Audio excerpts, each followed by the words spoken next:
বিশ্ববাজারে চালের দাম গত ৮ বছরের মধ্যে সর্বনিম্ন।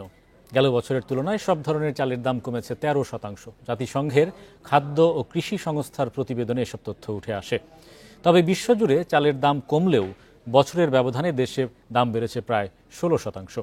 আন্তর্জাতিক সংবাদ সংস্থা ফাইন্যান্সিয়াল টাইমসের এক প্রতিবেদন বলছে, রেকর্ড উৎপাদন ও ভারতের রপ্তানি নিষেধাজ্ঞা তুলে নেয় চালের সরবরাহ বেড়েছে বিশ্বজুড়েই। সেই সঙ্গে থাইল্যান্ড, ভিয়েতনামে উৎপাদন বৃদ্ধিকেও দাম কমার কারণ হিসেবে দেখছেন অর্থনীতিবিদরা। এদিকে উল্টো চিত্র দেশের বাজারে। গেল জুলাইয়ে বাজারে সব ধরনের চালের দাম কেজিতে বেড়েছে ৫ থেকে ৬ টাকা।